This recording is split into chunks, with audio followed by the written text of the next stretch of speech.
Jabatan Pembangunan Kemahiran atau JPK dahulunya dikenali sebagai Majlis Latihan Vokasi Kebangsaan atau MLVK merupakan jabatan di bawah Kementerian Sumber Manusia yang telah ditubuhkan pada 2 Mei 1989 melalui penyusunan semula Lembaga Latihan Perindustrian dan Persijilan Ketukangan Kebangsaan atau LLPPKK. MLVK telah ditukarkan kepada JPK setelah Akta Pembangunan Kemahiran Kebangsaan 2006 yakni Akta 652 dikuatkuasakan pada 1 September 2006. Di bawah akta ini, Majlis Pembangunan Kemahiran Kebangsaan atau MPKK ditubuhkan bertujuan meluluskan Standard Kemahiran Pekerjaan Kebangsaan atau SKPK dan memberi khidmat nasihat kepada Menteri Sumber Manusia tentang pembangunan kemahiran.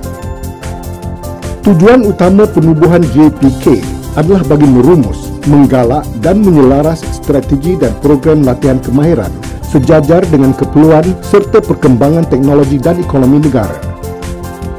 Di samping itu, JPK berperanan sebagai peneraju dalam mewujudkan kerjasama strategik antara pihak industri dan pusat latihan kemahiran melalui mengarus perdanakan latihan kemahiran di Malaysia.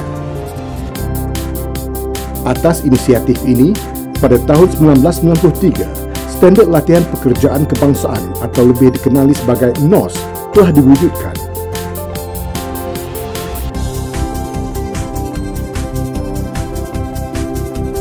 NOS merupakan dokumen bagi menggariskan keterampilan yang perlu dimiliki oleh seseorang pekerja mahir di Malaysia bagi sesuatu bidang dan tahap pekerjaan tertentu serta laluan untuk mencapai standard yang ditetapkan.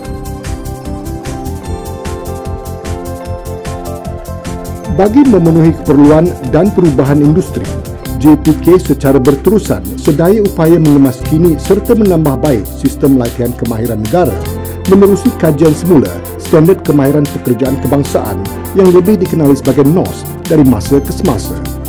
Sehingga kini, JPK telah membangunkan dokumen NOS meliputi 29 sektor industri dan akan terus meningkat seiring dengan perkembangan industri semasa. Struktur NOS merangkumi 5 tahap di mana pada tahap 1, seseorang pekerja terampil melakukan pelbagai aktiviti kerja yang rutin. Tahap 2, seseorang pekerja terampil melakukan pelbagai kerja di dalam pelbagai konteks, sebahagiannya tidak rutin serta memerlukan tanggungjawab dan autonomi diri. Tahap 3, seseorang pekerja terampil melakukan pelbagai kerja di dalam pelbagai konteks, kebanyakannya adalah kompleks dan tidak lazim dilakukan, mempunyai tanggungjawab dan autonomi diri yang tinggi, di samping mengawal dan memberi panduan kepada yang lain.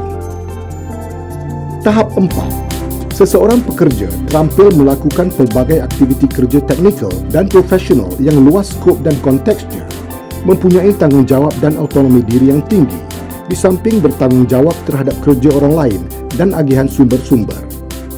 Tahap 5, seseorang pekerja terampil menggunakan pelbagai prinsip asas dan teknik yang kompleks di dalam skop yang luas serta selalu tidak dijangka, mempunyai tanggungjawab dan autonomi diri yang sangat tinggi serta bertanggungjawab terhadap kerja orang lain dan agihan sumber-sumber, bertanggungjawab juga terhadap analisis, diagnosis, reka bentuk, perancangan, pengendalian dan penilaian.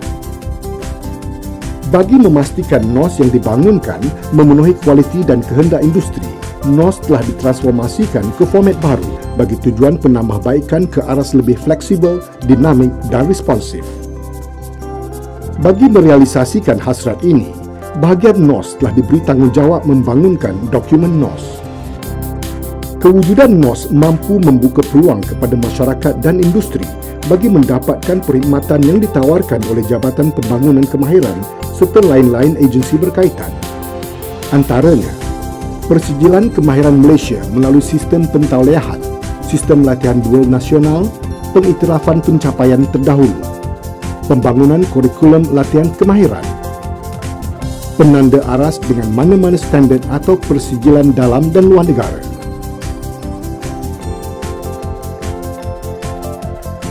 Pembangunan NOS yang fleksibel, responsif dan dinamik adalah teras bagi majikan agar dapat menentukan tahap kemahiran tenaga kerja mahir sebagai panduan menyenaraikan tugas dan skop kerja, menilai prestasi pekerja, menjimatkan kos dan masa melatih semula pekerja, meningkatkan kualiti produktiviti, inovasi dan daya saing. Manakala kepada golongan pekerja, NOS mampu memberi maklumat skop tugas yang jelas, memberi maklumat peluang kerjaya dalam sektor yang berkaitan, membantu dalam peningkatan kerjaya, penanda aras prestasi kerja, membuat keputusan yang tepat bagi mengikuti latihan yang sesuai untuk peningkatan kerjaya, membolehkan pekerja mengikuti latihan secara fleksibel berdasarkan unit kompetensi yang bersesuaian. Di samping itu, kepada institusi latihan kemahiran dan pelatih, NOS boleh digunakan sebagai pembangunan kurikulum latihan yang tepat dan memenuhi kehendak industri. Pusat latihan boleh mereka bentuk program latihan sepenuh masa sejajar dengan keperluan industri. Memahami dengan lebih jelas terhadap kemahiran yang diperlukan oleh industri. Asas menilai keperluan latihan semula pengajar. Nasihat kerjaya yang tepat boleh diberi dengan efektif kepada pelatih.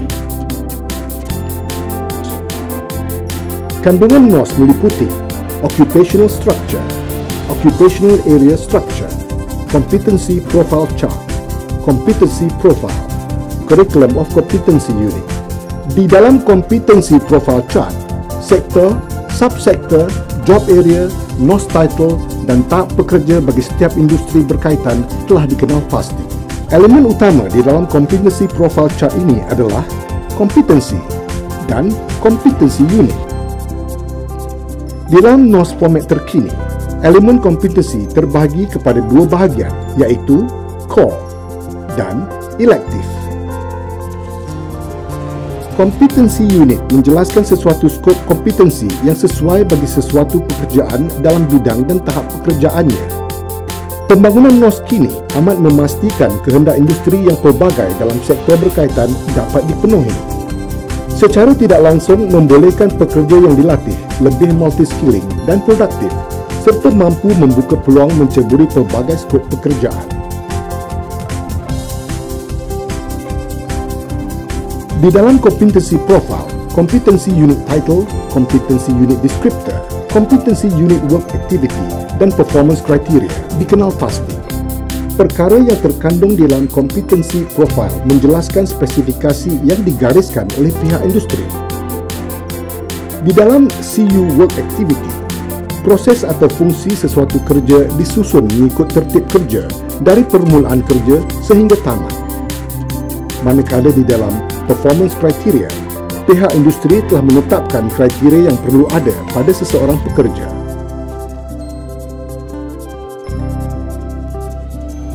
Bagi memastikan terjemahan NOS kepada bentuk latihan tepat dan memenuhi kehendak industri, Curriculum of Competency Unit atau COCU telah dibangunkan. Di dalam COCU ini mengandungi Learning Outcomes, Related Knowledge, Related Skills, Attitude, Safety, Environmental, Training Duration, Training Hours, Delivery Mode, Credit Hour, dan Assessment Criteria. Perkara yang terkandung di dalam COCU ini membolehkan tenaga pengajar atau coach menyediakan written instructional material yang lebih tersusun dan sempurna.